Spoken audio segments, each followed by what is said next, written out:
The Italian Wine Podcast is the community-driven platform for Italian wine geeks around the world. Support the show by donating at ItalianWinepodcast.com. Donate €5 or more and we'll send you a copy of our latest book, My Italian Grape Geek Journal, absolutely free. To get your free copy of My Italian Grape Geek Journal, click support us at ItalianWinepodcast.com or wherever you get your pods. Grazie mille.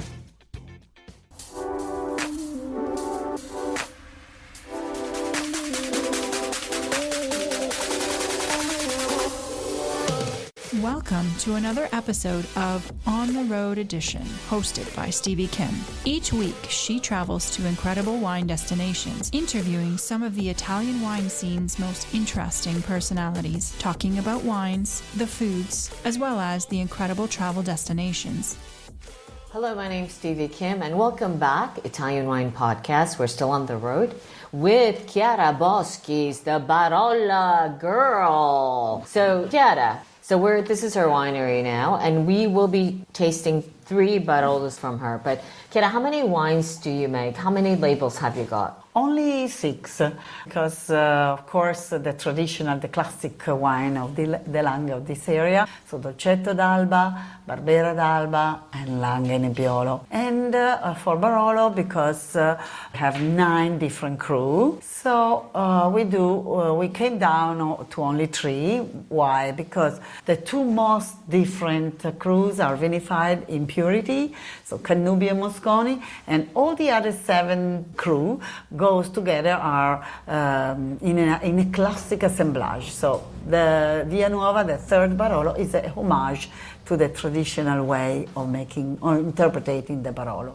So the 6 crus together, it's a blend and it's Via Nuova, right? Yes. And then you have Cannubi and Mosconi, is that correct? Yes, okay. Exactly. So how many bottles do you produce, the 6 labels in total? Well, we have 14 hectares and a half, but we only make 60,000 bottles. That's a bit less than usual, right? Yes.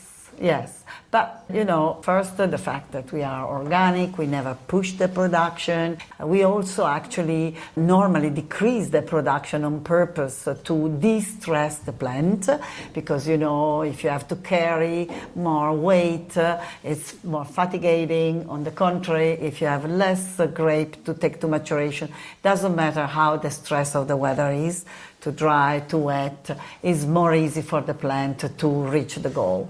So we prefer to renounce to the quantity in favor of the quality. Okay, so let's taste, give us the lesson, how to taste Chiara Boschis Barolo. That will be the lesson for today. We have 3 wines. What are we tasting first? The lesson is coming from the wine itself, because for us now it's very easy. We just take it and enjoy. Right. But we have the 2020, that is the last vintage that is now on the market. It's a very beautiful and has a very nice drinkability, the 2020.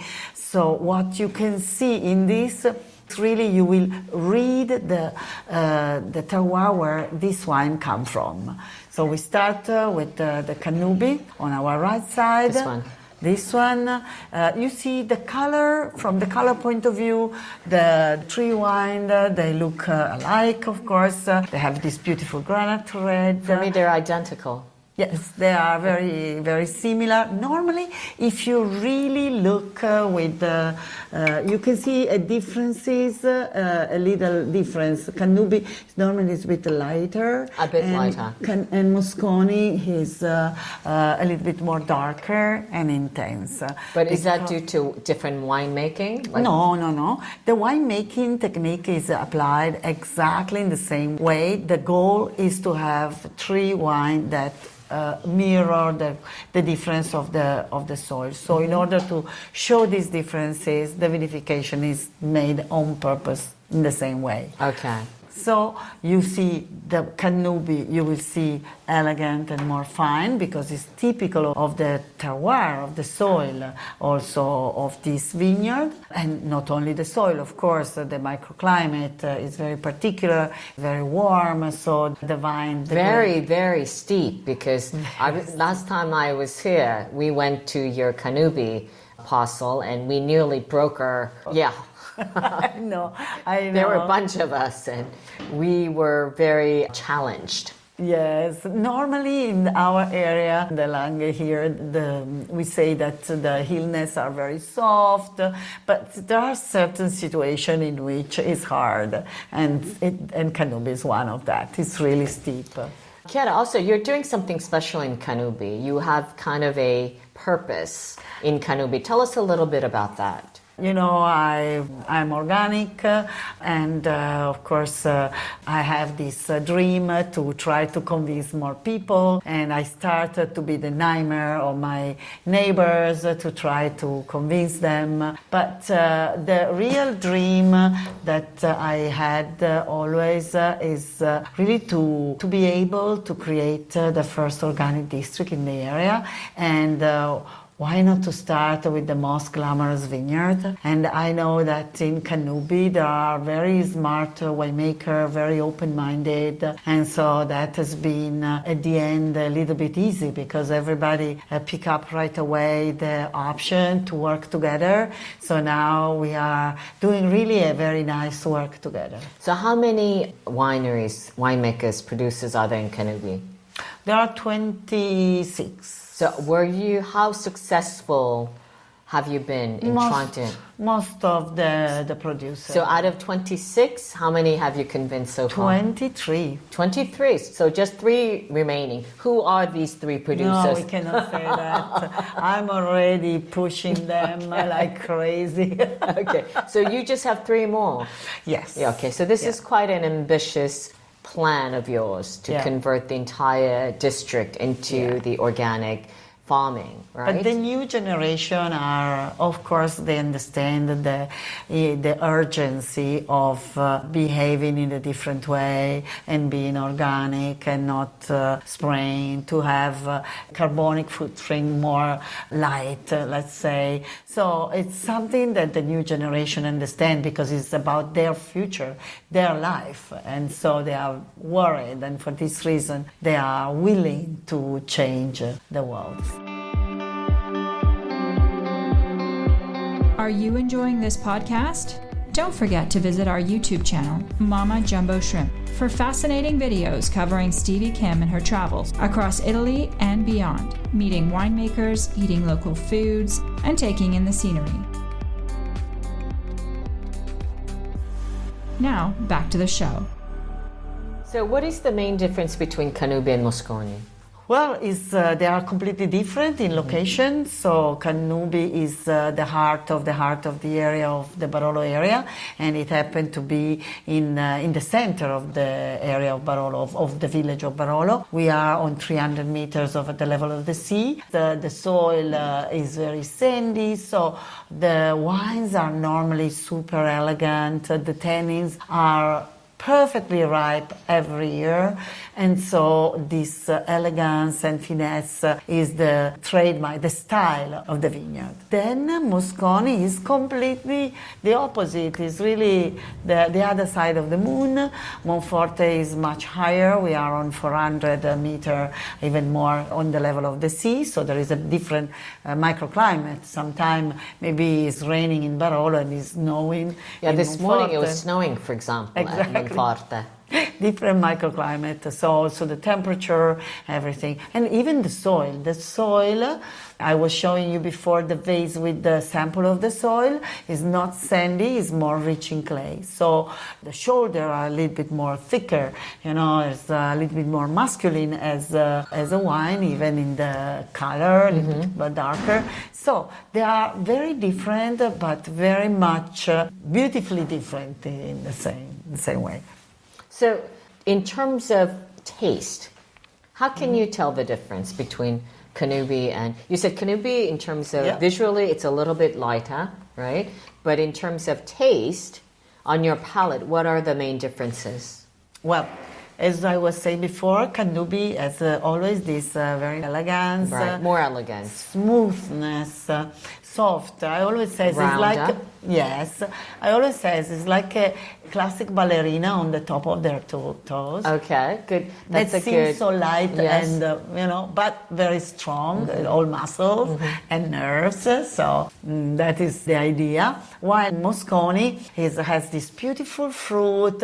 It hug you with this lovely consistent and material, it's more kind of meteors in a way. So they are two different characters, but both are incredible. Can you say it's more generous in terms of Yes, fruit? that's true. And it's more substantial, right? Compared to Cannubi.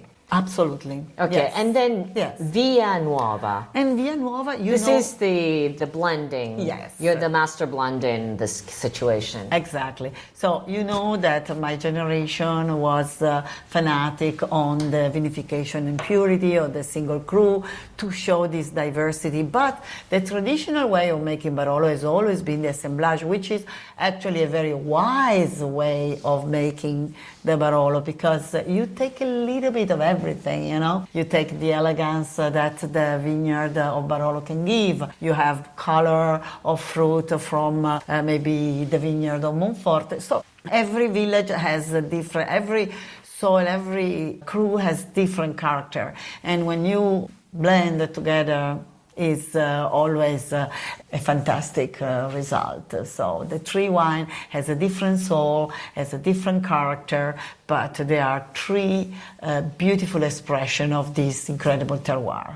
So the blending, the 6 crus, right? In a way, it gives some continuity because you're Yes. diversifying the risk in a way. Also, Right? absolutely. But at the same time, it's kind of what you have, right? Yes. Whatever Yes. you have, you don't really have a choice. No, exactly, Right? exactly. So there is a duality in this. So with that in mind, which one is more representative of who you are as a person, as a winemaker, Chiara Boschis? Via Nuova, Cannubi, or Mosconi? I think that all the three, in a way, represent a part of my character. Because, well, I would like to be always elegant, like a Cannubi, but I'm not all the time so elegant. But I have a sort of sweetness, in a way. Mosconi. That, yes. So, yeah, Mosconi has the character, is impulsive, which I am. So I really recognize this character. And the Via Nuova has the balance that probably I'm reaching now with age, so I'm becoming more wise and calm and more wise in a way. So I have a question for you. So I'm looking at the pictures around the winery, and you had long hair, for the most part, longer than this. And then when you were part of the Barolo boys, your hair was like short, like a boy. Exactly. So what is the story behind that? Yeah, that's exactly what you pointed out. So when I was much younger, I was concentrated in being very competitive with the boys. So even in the look, I was trying to pretend to be the same. So you had to be you had to fit in somehow. Yes, exactly. Right? That's which was probably innocent and a little bit stupid, because you can be today the girls are smarter. They are absolutely themselves, but it's true. We also been going through different situation, And So you're already a legend, right? But you don't have children of your own, right? So when you think about your legacy, what are you thinking? What do you want to leave behind? Well, to be honest, even if I don't have children myself, some years ago, I asked my younger brother, to join me and to help me. Giorgio, Who was playing with the drone. Drone, yeah. And so he has 3 wonderful daughters who are now grown up. One is actually already enologue, graduated in enology, and is working in the winery. Beatrice. the one that with whom I like to do some experiment every year to keep on the tradition of making experiment and trying things every year. And she do her own things, like the Barolo Chinato. Oh, so she's making Chinato. Yes. So she's really fantastic. How old is she? She's 26. So good for her. It's the very fresh new generation, and they are fantastic. I have to say that the younger generation, and I experience, especially the girls, are really wonderful because they are tough, they are very hard worker, and with all their dreams, and so I'm very happy for the future. It's very pink, the future. So before we wrap up, what would you say to the young women out there who look up to you as a huge inspirational figure in the world of especially Italian wine? What advice do you have for them when they feel like they're just faced with challenges in entering this world, which is still very much, dominated by men, at least in the upper echelon, right? So what would you say to them? Well, for sure, I would say follow your dream and work hard. So nothing comes for free in life. You have to know it very well. And every generation has their challenge. Doesn't mean that these one are easier than, is not this one easier than the others. Everyone has to face their own challenge. So never give up. Just throw your heart over the obstacle and go for it. Work hard, you will be paid back, absolutely. Okay, well, that sounds like sound advice, not just for young women, but also for young men out there. So, and with that, it's a wrap. Coming from Barolo, Chiara Boschis, the official name of the winery is Pira e Figli. Yes. Okay, so Chin Chin with Italian Wine People. Thank you, Chiara, for having us today. Thank you very, very much. Ciao, ragazzi.